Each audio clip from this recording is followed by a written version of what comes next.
So today I'm going to talk to you guys about how to avoid procrastination, just because most college students tend to struggle with that, and I'm one of those people.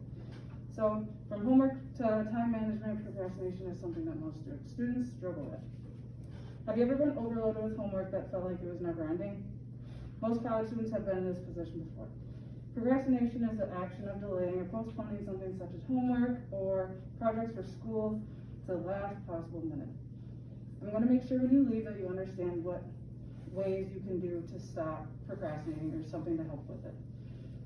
College students tend to become really stressed when all of their homework just tends to add up all in 1 week, or just it seems like everything just continuously piles on, and they just feel the need to make excuses to say, oh, I can get that done later on, oh, I'm fine, we'll be good. But then you realize that you're doing everything that you were assigned to for the last possible minute. I've been interested in why students tend to procrastinate their schoolwork, because I tend to do that too, and I really wish I knew ways to not do such a thing. And I've also researched how it affects them and what it does to their study habits and what they can do to fix it. So first I'll discuss how students procrastinate in different ways. Secondly, I'll discuss ways to stop doing that. And then lastly, I'll discuss how it affects the students and their performance. Procrastination is different for everyone. Some people do it in ways just with even not just homework, but other things too, like work or just planning things at the last possible minute. But specifically, students do it with their homework. Students lack motivation to do their homework, so that's where it comes from the most. They try and find other reasons to do stuff, so they want to go, say, hang out with their friends, and then they realize after that they end up just realizing that all their homework is still there. And then also most procrastination happens, like I said before, with overloaded homework and making them very overwhelmed. Students can avoid procrastination and find techniques to help with that.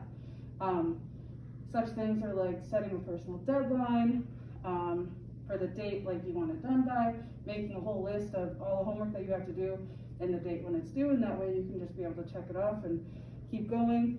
And then be able to find places that are not going to distract you. Turn off your phone, go to the library, go to the business building, somewhere that you're not with other people, if that helps you best, because then you have limited distractions and then you're able to get your work done faster.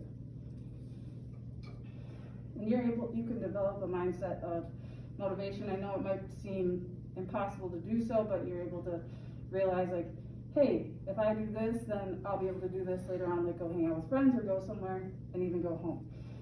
And the way that procrastination can affect you and how you do in school is procrastination can lead to poor and failing grades, and the way that you are in class and not being able to pay attention or anything like that because you're not understanding the content. And then it also causes high levels of frustration, guilt, and stress which will eventually lead to serious issues like depression or anything like that, because you feel like everything is just rolling in a ball into just a very dark area. And even teachers and professors are able to notice this in you, because some of them will know how good of a student you are or the type of student you are, and realize that you aren't doing as well as they wish you were or that you should be doing, just because they realize that all your assignments aren't being turned in or anything like that, and then your grades are dropping. In conclusion, today I talked about how procrastination can happen in multiple ways and how you're able to avoid it, and ways to